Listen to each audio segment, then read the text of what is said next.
राम जय राम जय राम। कमला विमला सुदामा अवध सरित सीताराम। राम जय राम सीताराम जय सीताराम। राधे श्याम श्री राम जय राम जय राम। राम जय राम। और तो कल की कथा में जैसे कि प्रहलाद जी महाराज और श्री प्रियदास जी महाराज बने।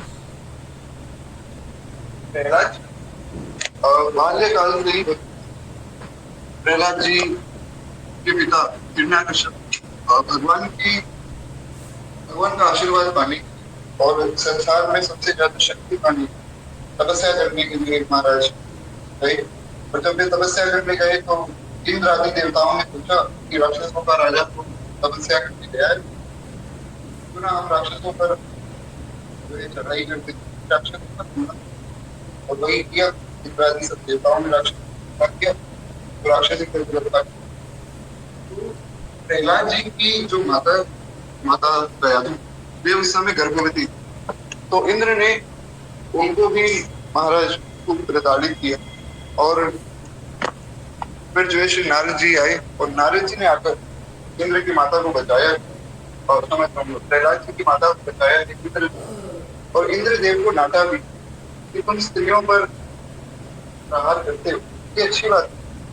इंद्र ने बताया कि प्रभु इसके गर्भ में जो है हिरण्याकश्यप का बालक, मैं चाहता हूं कि उसका वध हो जाए कि और हिरण्याकश्यप उसकी आवश्यकता है नहीं संसार।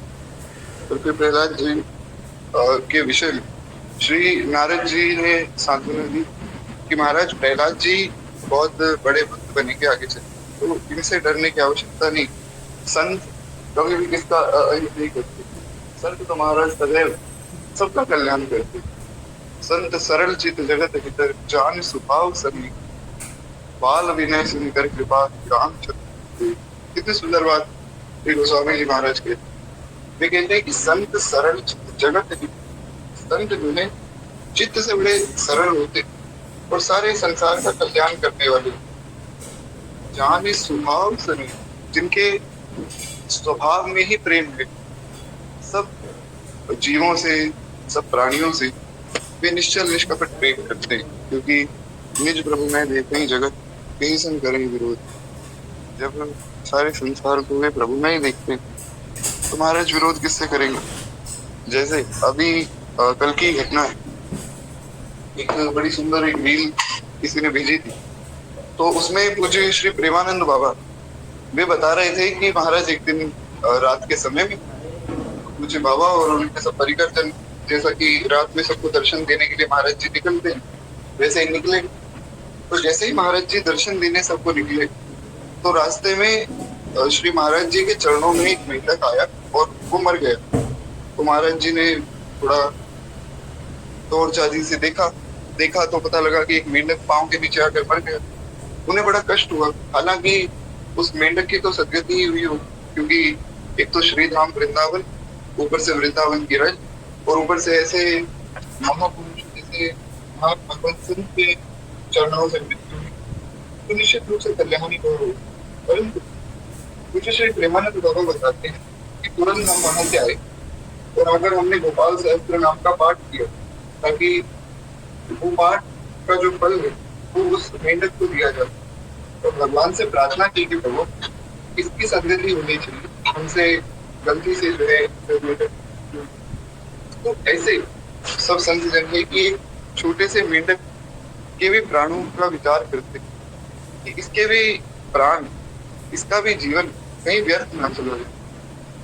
अगर ऐसे श्री नारद जी महाराज एक बार प्रेम से बोले, नारद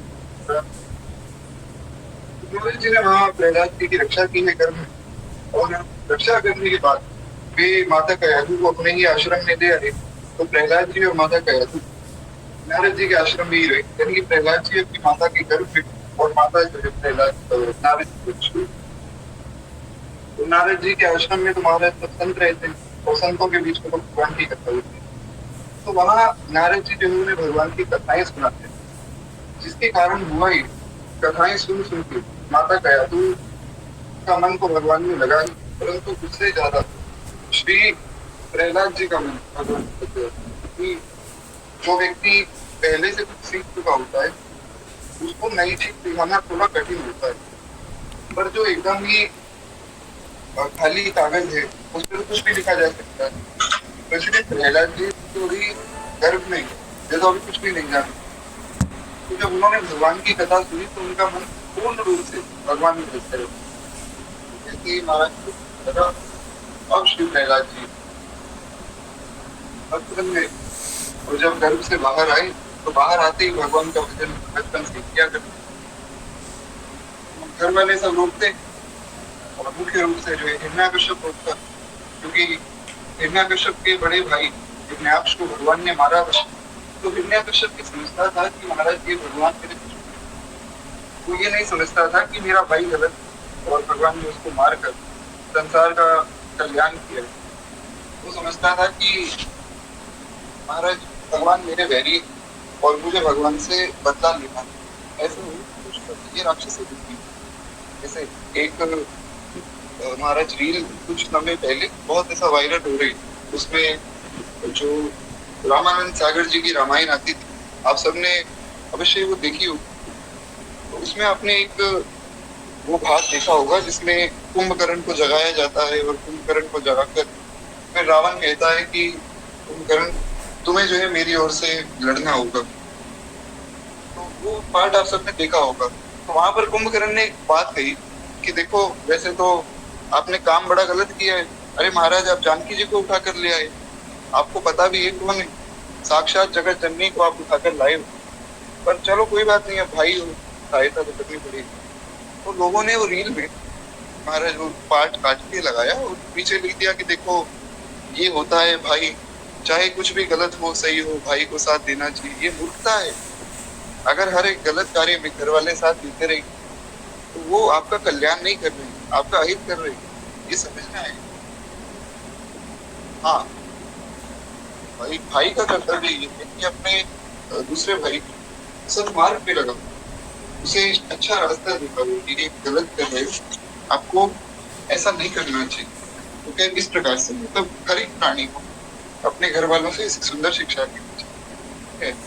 तो इस प्रकार महाराज श्री प्रहलाद जी तो उनके गुरु जी आदि ले गए पढ़ाने के लिए। जो हिरण्याकश्यप के गुरु श्री शुक्राचार्य जी के दो पुत्र हुए, जिनके नाम थे शन और अमर, जिन्हें हम मिलाकर शंडामर्क भी कहते हैं। आपने अवश्य ही किसी न किसी कथा में इनका नाम सुना होगा। तो ये दो लोग शन और अमर, तो इनको जो है हिरण्याकश्यप ने बुलाया। हिरण्याकश्यप ने बुलाकर कहा कि देखो ऐसा है कि ये मेरा पुत्र है, तो इसे तुम बढ़िया सुंदर आसुरी विद्याएं सिखाओ, खूब सुंदर जो है हमारे असुर शास्त्रों का ज्ञान दो। असुर शास्त्रों में बस यही ज्ञान है कि धन कैसे कमाएं और महाराज कामनाएं कैसे। जैसे कि कल भी हमने चर्चा की कि आजकल की जो शिक्षा व्यवस्था है, जो मॉडर्न एजुकेशन सिस्टम है, उसमें भी यही सिखाया जाता है। एक तो धन कैसे कमाना, दूसरा आपके जो कामनाएं उन्हें कैसे पूर्ण करना है। बस धर्म और मोक्ष की कोई शिक्षा आज का सिस्टम नहीं देता, और ये चीज बहुत गलत है। महाराज षंड और अमर प्रहलाद जी को ले तो गए, उन्होंने बहुत सी चीजें सिखाई भी, पर महाराज प्रहलाद जी ने कुछ सीखा नहीं। प्रहलाद जी तो केवल एक ही बात सीख कर आए थे, जो कि पेट से ही सीख कर आए कि हरि का भजन करना है और हरि नाम जप करना है, बस। तो जितने भी अन्य बालक महात्मे उन सबको भी प्रहलाद जी ने यही शिक्षा दी, और सबके साथ मिलकर प्रहलाद जी कीर्तन करते थे। जब आए गुरुकुल से वापस, तब पिता ने पूछा, तब भी प्रहलाद जी ने यही उपदेश किया कि पिताजी मेरा तो ऐसा मानना है कि सब कुछ छोड़कर केवल भगवान के भजन में हमें लग जाना चाहिए। महाराज पिता घबरा गए, और बात बड़ी सुंदर है प्रहलाद जी। मनुष्य देह कर यह फल भाई, भजिए राम सब काम बियाही। कहते हैं कि मनुष्य देह का केवल यही फल है कि सब काम छोड़कर भजिए राम, राम को भजो, यानी कि भगवान को भजो, बाकी सब काम छोड़ दो। ऐसा श्री गोस्वामी तुलसीदास जी महाराज कहते हैं। तो कहने का श्री प्रहलाद जी ने जब ऐसी बात कही तो पुनः प्रहलाद जी को गुरुकुल में भेज दिया गया।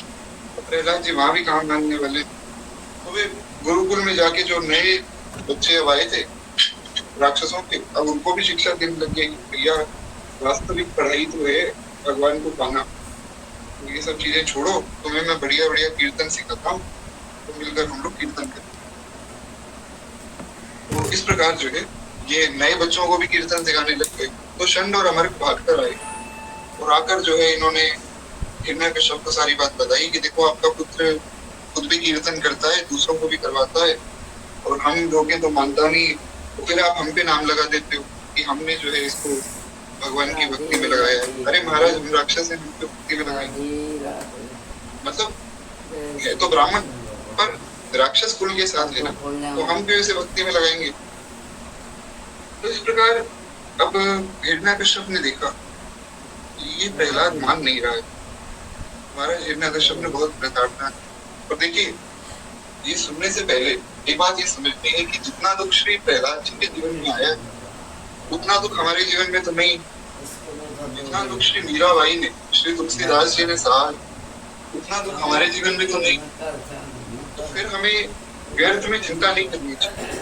लोग बड़े परेशान हो जाते हैं कि अरे महाराज बहुत दुख है, भगवान का भजन करने वाले के जीवन में दुख रहता है, बाकी लोगों को देखो कितने प्रसन्न, कोई प्रसन्न नहीं। नानक दुखिया सब संसार, श्री गुरु नानक देव जी महाराज कहते हैं कि जहां जहां मैंने देखा, जिस जिसको देखा सब दुखी। वो कहते हैं महाराज सुखी कौन है, ये बड़ी प्यारी बात। कोई तन दुखी, कोई मन दुखी, कोई धन रहे दास, थोड़े थोड़े सब दुखी, सुखी राम का दास, श्री कबीरदास जी महाराज ने कहा थोड़े थोड़े तो महाराज सब दुखी। अब जैसे एक बड़ी सुंदर उदाहरण, अगर आप लोग भक्तमाल टीवी जो यूट्यूब पे भी आता है, भक्तमाल टीवी सीरियल, वो अगर आप देखते हैं तो उसमें कल एक बड़ी सुंदर उदाहरण दिखाई गई। उसमें महाराज जो श्री नरहरिया दास जी, जो श्री तुलसीदास जी महाराज के गुरुदेव है, उन्होंने बड़ी प्यारी बात कही कि देखो हर एक प्राणी किसी न किसी कारण से दुखी। अब जैसे किसी व्यक्ति के पास धन की कमी तो वो उससे बहुत दुखी, किसी के पास स्वास्थ्य की कमी तो वो उससे बहुत दुखी, किसी के पास महाराज काम नहीं है तो वो उस कारण से दुखी है, किसी के पास बहुत ज्यादा काम है तो उस कारण से दुखी है कि संभाले कैसे। तो हर व्यक्ति थोड़ा थोड़ा दुखी है। पर इसमें एक और सुंदर बात, इसको एक और दृष्टिकोण से देखा जा सकता है कि हर व्यक्ति के पास कुछ ना कुछ तो है ही। जैसे मान लीजिए कोई बहुत पैसे वाला व्यक्ति है और उसका स्वास्थ्य खराब है, तो उसके लिए वास्तविक संपत्ति हुई स्वास्थ्य, उसके लिए पैसे की ज्यादा कीमत नहीं है, उसके लिए स्वास्थ्य की कीमत। और ऐसे अगर कोई गरीब व्यक्ति पर वो स्वस्थ है तो वो ये नहीं सोच रहा है कि मेरा स्वास्थ्य अच्छा है तो मैं इसकी कीमत करूं, वो सोचता है कि नहीं पैसे की बहुत कीमत होगी। तो वास्तव में देखा जाए तो ये सारी जितनी दुख के जितने कारण वो हमने खुद ही बनाए, हम अपने मन में सोच रहे थे। अब जो धनवान है अगर वो ये सोचे कि महाराज धन में बहुत सुख है और धन ही वास्तविक संपत्ति है तो उसको दुख हो ही ना। और अगर कोई स्वस्थ व्यक्ति ये सोचता है कि धन में इतना सुख नहीं है जितना स्वस्थ होने में, तो उसको भी कोई दुख न हो। परंतु संसार का नियम है, भगवान कहते हैं दुखालयम अशाश्वत। अर्जुन ये जो संसार है ये मैंने ही बनाया है और मैंने इसको दुखालय बनाया है। क्यों महाराज आपने दुखालय क्यों बनाया? बोले इसलिए कि तुम लोग यहाँ से छूटकर मेरा भजन करके मुझे प्राप्त करो। अगर इसको मैं सुखों का घर बना देता तो सब लोग जो है मेरा भजन छोड़कर इस संसार में लगे रहते और फिर कभी अपने वास्तविक स्वरूप को प्राप्त ना कर सकते। तो इसीलिए यहाँ पर केवल दुख प्राप्त होता है। तो प्रहलाद जी के जीवन में जितना कष्ट आया है उतना हमारे जीवन में नहीं आ सकता। इसलिए हमें कभी भी कोई कष्ट हो तो ये सोचना चाहिए कि जो भी हो रहा है सब भगवान की कृपा से हो रहा है, और ये दिखने में कष्ट है पर वास्तव में सब अच्छा ही हो रहा है। जैसे श्री प्रहलाद जी सोच रहे, तो ऐसा अगर सोचेंगे तो आपको किसी भी कष्ट का कोई अनुभव नहीं है। एक बार फिर से बोले श्री प्रहलाद जी इस प्रकार प्रियादास जी महाराज अब वे बताते हैं कि किस प्रकार श्री प्रहलाद जी को उनके पिता ने कष्ट दिया। कहते कभी उनको सूली पर चढ़ा दिया,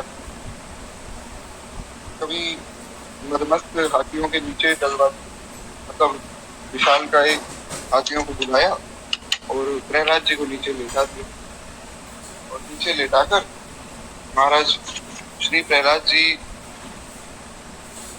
को मतलब प्रहलाद जी के ऊपर हाथी को चढ़ा दिया, हाथी का पांव रख दिया ऐसा जल में जो है गले में पत्थर डालकर डुबा दिया, गले में पत्थर बांधा भारी और जल में डाल दिया। हलाहल विष का प्याला जो है श्री प्रहलाद जी को पिलाया और इसमें जो है नरसिंह पुराण में यहाँ तक लिखा है कि जो हलाहल विष है ये और किसी ने नहीं, प्रहलाद जी की माता ने ही पिलाया। मतलब प्रहलाद जी की माता ने अपने मन से नहीं पिलाया, हिरण्याकश्यप ने प्रहलाद जी की माता को कहा कि जाओ अपने पुत्र को जो है विष का प्याला पिलाओ। उनकी माता ने कहा कि कैसी बात कर रहे हैं आप, अरे एक माँ अपने पुत्र को विष का प्याला क्यों पिलाएगी भला।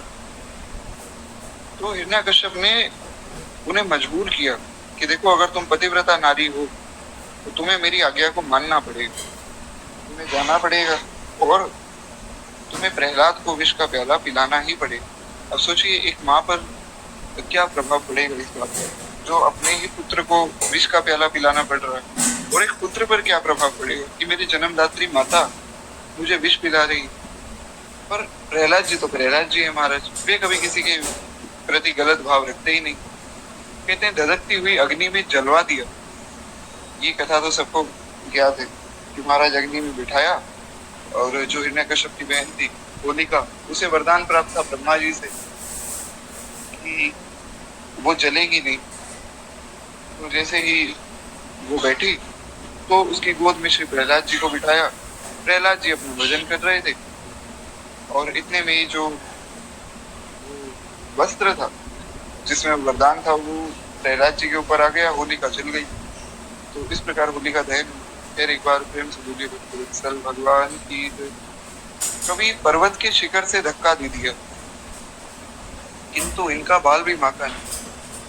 ये है भगवान की भक्ति की महिमा, शरणागति की महिमा। प्रहलाद जी को कुछ भी नहीं हुआ। मतलब ऐसा होता है ना कि जैसे पहाड़ से धक्का दे दिया तो कुछ तो होना चाहिए, थोड़ी बहुत चोट लगी, कुछ भी नहीं हुआ, एक खरोच भी नहीं आई महाराज। ये कैसे संभव है? तो ये संभव है भगवान की शरणागति से। कांटों की सूली जो फूलों की सेज के समान सुखद हो गई महाराज। हाथियों ने इन्हें उठाकर अपनी पीठ पे बैठा दिया। अब वर्णन कर रहे हैं प्रियादास जी की जो जो किया गया प्रहलाद जी के साथ उसका परिणाम क्या क्या हुआ, मतलब किस प्रकार जो इनकी रक्षा हर एक स्थिति में भगवान ने की। तो जो कांटों की सूली पर लिटाया गया था तो वो फूलों की सेज बन गई। हाथियों ने इन्हें उठाकर अपनी पीठ पे बैठा लिया। अब ऐसा ही देखिए मीराबाई के साथ भी हुआ। विष का प्याला भेज दिया तो राणा ने विष का प्याला भेजा, वो अमृत हो गया। कांटों की सूली पर जो चढ़ाया गया तो वो फूल बन गए, पत्थर बरसाए गए वो भी फूल बन गए। तो मीराबाई के चरित्र में भी ऐसा आप सुनेंगे।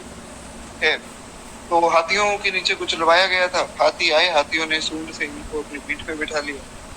जल के ऊपर जो है जल के अंदर डुबाया गया था पत्थर बांध के, प्रहलाद जी जल के ऊपर तैरने लगे। विष पिलाया गया, वो विष अमृत हो गया। अग्नि जल की भांति शीतल हो गई, वो तो कथा आपने सुनी अभी। उसके बाद इन्हें जो जलाने की इच्छा से ईंधन जलाकर बैठने वाली होलिका स्वयं ही जल गई। पर्वत के शिखर से गिराया तो ये हंसते हंसते नीचे आ गए। नीचे आकर महाराज सबको लगा मर गए और ये नीचे बैठे श्रीमन नारायण नारायण नारायण गजमन नारायण नारायण नारायण श्रीमन नारायण नारायण नारायण गजमन नारायण नारायण नारायण। प्रहलाद जी नीचे बैठे महाराज को प्रेम से कीर्तन कर रहे। तो जो जो इनके साथ हुआ सबका प्रभाव उल्टा हो गया। ये भगवान की शरणागति की महिमा। और कहते हैं इस प्रकार बहुत सी यातनाएं श्री प्रहलाद जी को दी गई। इतनी यातनाएं दी कि महाराज उनका वर्णन नहीं किया जा सकता है। कभी यहाँ तो सबका वर्णन नहीं, जैसे एक बार प्रहलाद जी को सांपों से भरे कमरे में छोड़ दिया, सांपों से भरे कमरे में छोड़ा तो प्रहलाद जी अपना कीर्तन कर रहे थे, तो वो सांप जो इनके सामने नतमस्तक हो गए। कुछ सांप शेष नाग के रूप में जो इनकी रक्षा करने लग गए। इस प्रकार बहुत विस्तृत वर्णन है। नरसिंह पुराण पढ़ेंगे तो उसमें तो महाराज बहुत ही सुंदर चरित्र, जैसा प्रहलाद जी का चरित्र नरसिंह पुराण में है वैसा नेत्र कहीं नहीं, जैसा ध्रुव जी का चरित्र नरसिंह पुराण में वैसा नेत्र कहीं नहीं। बड़ा सुंदर चरित्र का वर्णन है। क्या कहते हैं, इस प्रकार जो है ये प्रहलाद जी को बड़ी यातनाएं दी गई। चंडामर्ग फिर इन्हें पाठशाला फिर से ले गए, फिर से जो है पाठशाला भेज दिया। वहां प्रहलाद ने फिर बड़े जोर से अपना वही काम शुरू कर दिया। जितने लोग आते उनको हरिनाम देते, लड़के सब हरिनाम कीर्तन करने लगे। चंडामर्ग ने महाराज गुस्से में आकर कहा, या तो हमारी बात मान जाओ, नहीं तो कृत्या उत्पन्न करके हम तुम्हें भस्म करते। या तो हमारी बात मान जाओ, नहीं तो याद रखना कि ब्राह्मण का शरीर है, एक जो है राक्षसी उत्पन्न करेंगे, तुम खत्म हो जाओगे। प्रहलाद जी ने कहा, भैया हम तो भगवान के हैं, अब भगवान मारना चाहे तो मार देंगे, अब कर लो कृत्या उत्पन्न आपसे होती होती। तो हालांकि यहाँ पर ब्राह्मण की महिमा कम नहीं, पर व्यर्थ में जो अपनी जाति का अहंकार करे और करे कुछ भी नहीं, तो ऐसे व्यक्ति का कोई प्रभाव नहीं। अगर कोई कहता रहे कि महाराज मैं ब्राह्मण हूँ, मैं ब्राह्मण हूँ, और काम कुछ भी ना करे ब्राह्मणों वाला, न संध्योपासन है ना गायत्री आदि का जप है, बस केवल ब्राह्मण हूँ चिल्लाता रहे, तो उसमें कोई प्रभाव नहीं। जबकि दूसरी ओर अगर कोई गायत्री का जप कर रहा है या फिर जो है संध्योपासन आदि कर रहा है, ये सब चीजें हमारे लिए नहीं, ये उनके लिए है जिनका उपनयन संस्कार हो गए। तो आपको नहीं करना है। जो ब्राह्मण उपनीत है अगर वे ऐसा करें तो उनकी वाणी में इतना तेज है कि जो वो कहते हैं वो सत्य हो जाता है। आप देखिए, महापुरुष जो वचन कहते हैं वो सत्य हो जाता है। क्यों? क्योंकि उनकी साधना ऐसी, उनका तप ऐसा है, उनकी वाणी में इतना तेज है कि कही हुई बात सत्य हो जाती है। तो इसीलिए ये समझना है कि व्यर्थ में किसी को अभिमान दिखाना अपनी जाति का, ये गलत बात है। आपको ब्राह्मण कुल में जन्म मिला है तो भैया भजन करो भगवान का, संध्या वंदन करो, खूब जो है सबको भगवान के बारे में बताओ, सुंदर सुंदर कथाएं पढ़ के सबको सुनाओ, सबको अच्छा मार्ग दिखाओ, तब तो बात बने। खैर आगे बहुत ज्यादा विस्तार में चर्चा नहीं करेंगे, हम आगे बढ़े। तो इस प्रकार जो है विश्वासी भक्त श्री प्रहलाद जी क्यों डरने लगे? उन्होंने कहा, गुरुजी कौन किसको मार सकता है और कौन किसको बचा सकता है? सब भगवान की लीला है। मरने वाले को भगवान मारते और बचने वाले को भगवान बचा देते। जिसका समय पूरा हो गया उसको भगवान मार देंगे, जिसका नहीं हुआ महाराज उसको तो कोई भी नहीं मार सकता है। संसार की कितनी शक्ति आ जाए उसके प्राण नहीं ले सकते। जैसे एक बड़ी सुंदर कथा याद आई, एक बार प्रेम से बोलिए भगवान की। हुआ क्या कि महाराज एक बार हमारे गुरुदेव भगवान अपने परिकर के साथ जो है जा रहे थे कहीं कथा करने। तो महाराज जी की कथा थी और महाराज जी थोड़ा लेट हो रहे थे। तो जो भक्त गाड़ी लेकर आए थे, तो मतलब जिनको कथा करवानी थी, वो बोले कि महाराज जी आप चिंता मत करना कि आने जाने की कोई तकलीफ आपको ना हो, इसलिए मैं खुद ही आ जाऊंगा अपनी कार लेके और अपनी कार में आप लोगों को ले जाऊंगा। महाराज जी बोले अच्छी बात है। तो वो भक्त आए और महाराज जी को गाड़ी में बिठाया और महाराज जी के परिकर के जो लोग थे उनको भी बिठाया। तो हमारे गुरुदेव भगवान और वो व्यक्ति आगे बैठे और बाकी सब लोग पीछे बैठे थे। अब हुआ क्या कि हाईवे पे सब लोग चल रहे थे। हाईवे पे एवरेज स्पीड 120, 130, 100 तक की होती। महाराज 120 की स्पीड में वो गाड़ी चल रही थी। सामने से आया ट्रक और ट्रक में वो गाड़ी जाकर भिड़ गई। 120 की स्पीड में चल रही गाड़ी किसी ट्रक में अगर टकरा जाए तो निश्चित रूप से वो गाड़ी तो चकनाचूर होगी। अंदर बैठा एक एक व्यक्ति पूरी तरह अपने प्राणों को त्यागेगा। मतलब बहुत पूरी तरह उस व्यक्ति की अंतिम गति होगी। परंतु हमारे महाराज जी कहते हैं कि अब बाकी सब लोग सो रहे थे और वो व्यक्ति गाड़ी चला रहे थे, सामने से अचानक से ट्रक आ गया। हम समझ गए कि अब जो है बचना संभव नहीं। तो गुरुदेव जो है जोर जोर से चिल्लाने लगे, सीताराम सीताराम सीताराम। इस प्रकार भगवान का नाम जोर जोर से चिल्लाने लगे कि चलो अंतिम समय आ गया है, भगवान का नाम लेके तो कम से कम अंतिम समय बीते। और जैसे ही जोर जोर से चिल्लाने लगे तो गाड़ी उस ट्रक से टकराई, टकराकर फिर पीछे आ गई, फिर टकराई, फिर पीछे आ गई, फिर टकराई, फिर पीछे आई। 3 बार टकराकर पीछे आई और बहुत ज्यादा किसी को चोट नहीं है। हाँ, थोड़ा बहुत तो लगी, परंतु कोई मरा नहीं। और महाराज जी खूब जोर जोर से हंसने लगे। तो सबने पूछा कि महाराज जी आपको क्या हो गया? अरे इतना बड़ा एक्सीडेंट हुआ है, हम लोग यहाँ घबरा गए, आप हंस रहे। महाराज जी बोले कि देखो भैया, भगवान जिसको बचाना चाहते हैं, भगवान की कैसी अद्भुत लीला है कि अगर 120 की स्पीड पे कोई गाड़ी टकरा जाए तो निश्चित रूप से जो है मृत्यु होती है। पर भगवान की कैसी करुणा है कि हमें बचाना था तो हमारी गाड़ी को महाराज 3 बार टकराई और कुछ भी नहीं हुआ। ये करुणा केवल श्री ठाकुर जी में, और ये कार्य केवल भगवान कर सकते हैं। अरे किसी मनुष्य में ऐसी सामर्थ्य नहीं है कि वो किसी के प्राणों की रक्षा कर ले या किसी के प्राण ले ले। तो जिसको बचना है उसको बचना ही है, और जिसको जाना है उसको कोई नहीं रोक सकता है। फिर एक बार प्रेम से बोलिए श्री सद्गुरुदेव भगवान की जय। पर एक बात यहाँ से और सीखने कि धन्य है श्री सद्गुरुदेव भगवान की निष्ठा कि वे ऐसी लीला में भी, ऐसे समय में भी भगवान की लीला का अनुभव कर रहे हैं। ऐसे समय में लोग घबरा जाते हैं ना, पर महाराज जी जो है अनुभव कर रहे हैं कि देखो भगवान की कैसी करुणा है कि हम बच गए। तो इसी प्रकार श्री महाराज जी को जब लगा कि अंतिम समय आ गया तो वे जोर जोर से भगवान का नाम उच्चारण करने लगे। तो ये समझना है कि हर समय भगवान की स्मृति जब बनी रहेगी तो अंत काल में भी भगवान का स्मरण हो जाएगा। नहीं, महाराज जी के पाँव पे तो तब लगी थी, अभी जो फ्रैक्चर है वो तो इसलिए हुआ कि वो जो एक कथा करके उतर रहे थे व्यासपीठ से तो पाँव मुड़ गया था। ये तो बहुत पहले की घटना है। उसके बाद भारत वर्ष के सब संत जन आए, 1-1.5 साल पहले की घटना है। तो उन्होंने आकर मना किया कि देखो आप जो ऐसे सब जगह कथा करने मत जाया करो, क्योंकि फिर आपको कष्ट होता है, आपको देख के हमें बड़ा कष्ट होता है।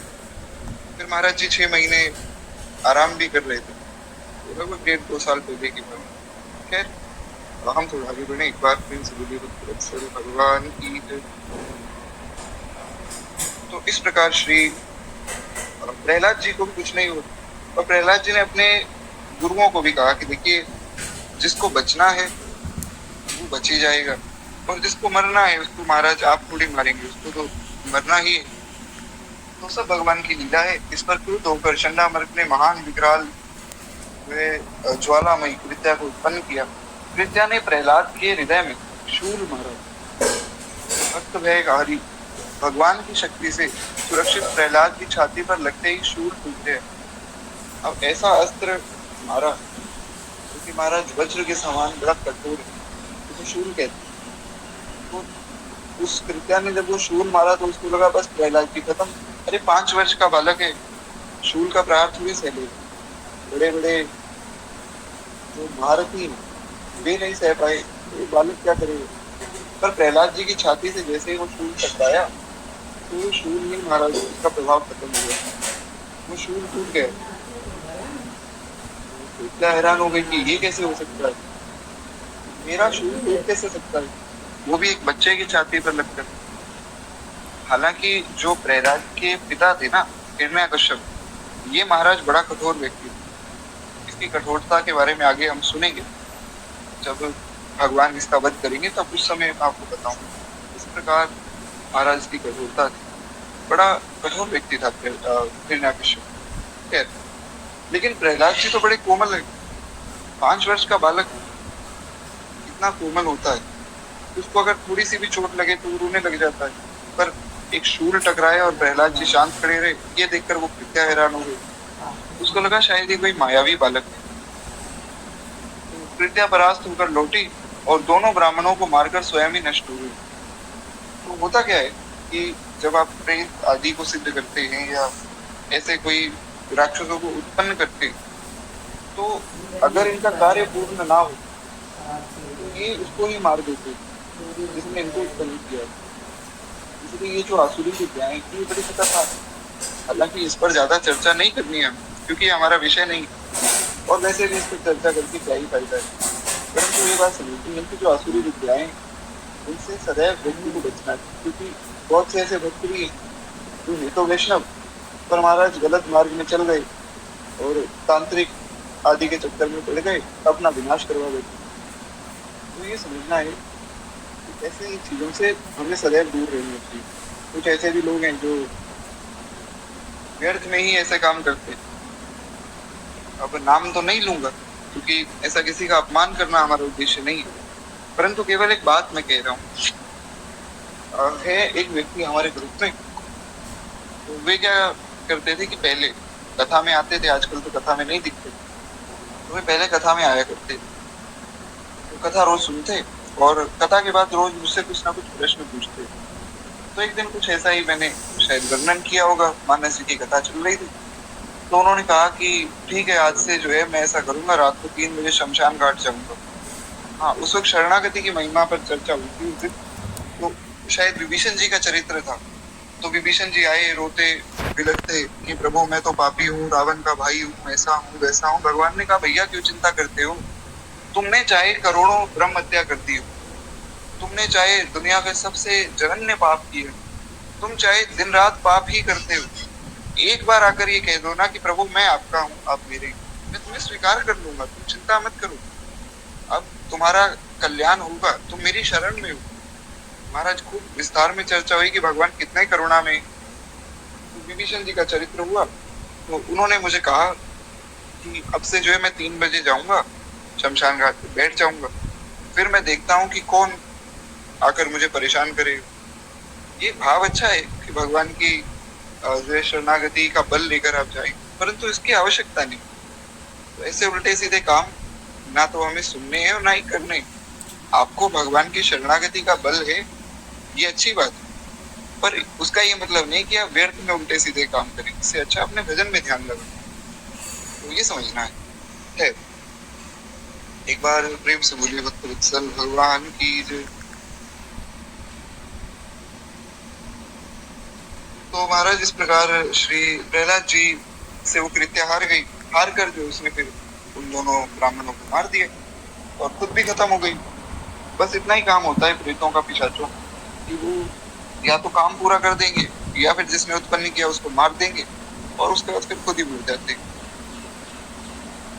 तो कहते हैं इस प्रकार जो है इसकी मृत्यु हुई और अपने गुरुओं की मृत्यु देखकर प्रहलाद जी का संत हृदय पिघल गया और उन्होंने कातर कंठ से भगवान से बार बार प्रार्थना की और कहा कि मुझे मारने वाले, जहर देने वाले, सूली पर चढ़ाने वाले और आग में जलाने वाले, पहाड़ से गिराने वाले, समुद्र में फेंकने से और डसने वाले सांपों से और पैरों तले रोंदने वाले हाथी से यदि मेरे मन में कुछ भी द्वेष ना हो, मतलब इतना कुछ मेरे साथ हुआ, हाथियों ने कुचल दिया, सांपों ने डस लिया, समुद्र में फेंक दिया गया, पहाड़ से गिरा दिया गया, फिर भी प्रहलाद जी कह रहे हैं मेरे मन में किसी के प्रति कोई दुर्भाव नहीं कि मेरे पिता ने ऐसा किया, मेरे गुरुओं ने ऐसा किया, मेरे साथियों ने ऐसा किया, कुछ भी नहीं, मैं किसी को दोषी नहीं ठहराता हूँ। ये बहुत ऊंची बात है। ये बात इतनी ऊंची है कि महाराज अगर कोई इतनी सी बात स्वीकार कर दे तो निश्चित रूप से भगवान मिल जाएंगे। ऐसी सुंदर बात श्री प्रहलाद जी ने कही है और केवल 5 वर्ष की आयु सत्संग का प्रभाव दिखी। बड़े बड़े योगी मुनि महात्मा जो लाखों लाखों साल तपस्या करके, जन्म जन्मांतर तक तपस्या करके जिस बात को समझते हैं, प्रहलाद जी 5 वर्ष की आयु में वो बात समझा रहे हैं। यह है सत्संग का प्रभाव। इसलिए बारंबार मैं सबको कहता रहता हूँ कि महाराज कथा में आइए, कथा में आइए, क्योंकि कथा सुनने से हृदय पवित्र हो जाता है, बड़े से बड़ा ज्ञान कथा से प्राप्त हो जाता है। तो खैर कितनी ऊंची बात प्रहलाद जी ने कही कि मेरे मन में अभी तक किसी के प्रति कोई द्वेष नहीं। अगर कोई हमें चार शब्द भी उल्टे कहते हैं तो आजकल महाराज लोग भड़क जाते हैं कि ऐसा कैसे बोल दिया। और प्रहलाद जी के ऊपर इतनी प्रताड़ना हुई। प्रहलाद जी कहते हैं फिर भी मेरे मन में किसी के प्रति कोई द्वेष नहीं। और अगर ऐसा सत्य है तो मैं ये प्रार्थना करता हूँ कि अगर मैं सबको अपना मानता हूँ, सबको अपना मित्र समझता हूँ, और जिन्होंने मुझे कष्ट दिया मैं उनका भी अगर कल्याण चाहता हूँ मन से, मतलब उनका अच्छा सोचता हूँ, तो इतना हो कि मेरे गुरु जीवित हो जाए बस। सोचिए प्रहलाद जी कितनी दयालुता है, संत का कैसा स्वभाव। महाराज प्रहलाद जी कह रहे हैं अभी भी मैं दिल से सबके लिए अच्छा सोचता हूँ, मेरे मन में किसी के प्रति कोई द्वेष नहीं है और मैं चाहता हूँ भगवान सबका कल्याण करे। ये स्थिति जिस दिन आ जाएगी उस दिन नंद नंदन भगवान हमारी गोद में खेले। ये समझना है, ये स्थिति ऐसी किसी से कोई द्वेष ना हो।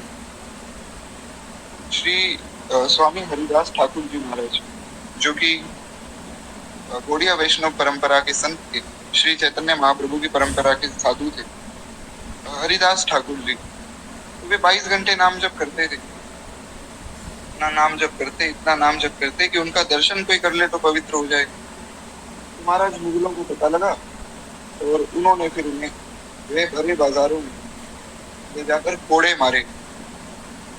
मुगलों ने कोड़े बरसाए श्री हरिदास ठाकुर जी पे, तो कोड़े बरसाकर उनको खूब प्रताड़ित किया कि देखो जो हमारे राज्य में ऐसे भगवान का नाम जपेगा उसे हम ऐसे ही मारेंगे। पर धन्य है श्री हरिदास ठाकुर जी, बड़ी प्यारी बात वे कहते, मोहे लाखों कोड़े मारो पर हरि का नाम उचारो। कहते कि मुझे चाहे लाखों कोड़े मारो कोई बात नहीं, भैया एक बार हरि नाम ले लो तुम्हारा कल्याण हो जाएगा। एक बार, जो मार रहा है उसको ही कह रहे हैं। 22 बाजारों में ले जाकर 22 बाजारों में उन पर कोड़े बरसाए। पर धन्य है श्री हरिदास ठाकुर जी कहते हैं मोहे लाखों कोड़े मारो पर हरि का नाम उचारो। जी 22 बाजारों में ही कोड़े उनको मारे गए। तो ऐसे भक्त है जो सबका कल्याण चाहते। ऐसा जो स्वभाव जिसका होता है वास्तव में वही साधु, संत का यही स्वभाव है। उमा संत के यही बढ़ाई मंद करत जो करई भलाई। श्री शंकर भगवान कहते हैं मां पार्वती से कि उमा संत की यही बढ़ाई है। संत का स्वभाव ही ऐसा है कि जो उसके साथ बुरा करता है वो उसका भी कल्याण सोचते हैं। यार एक बार फिर से बोलिए श्री प्रहलाद जी महाराज। तो इस प्रकार जो है श्री प्रहलाद जी सबका कल्याण सोच रहे हैं और उन्होंने कहा कि अगर जो है मैं सबका कल्याण सोचता हूँ और मेरा हृदय पवित्र है तो मेरे दोनों गुरु उठ खड़े हैं और ये पुनः जीवित हो जाए। तो ऐसा जो है श्री प्रहलाद जी ने कहा और ऐसा कहकर आगे प्रहलाद जी प्रार्थना से चंडामर्क जी उठे और प्रहलाद जी को आशीर्वाद देने लगे। क्षमाशील प्रहलाद की महिमा अनंत काल तक सुप्रतिष्ठित हो गई। और संत की यही विशेषता है कि बुरा करने वाले का भी भला कर। यही चौपाई है यहाँ भी आ गई, उमा संत की यही बढ़ाई मंद करत जो करेगी। तो इस प्रकार जो श्री प्रहलाद जी का चरित्र। अब आगे किस प्रकार भगवान आए और भगवान ने प्रहलाद जी की रक्षा की वो कथा हम कल सुनी। आज वाणी को विश्राम देते हुए केवल 2 मिनट प्रेम से वर्तमान की आरती करें। एक बार प्रेम से बोलिए भगवान की जय। इस धन्य नाभा आरती आरती आरती इस धन्य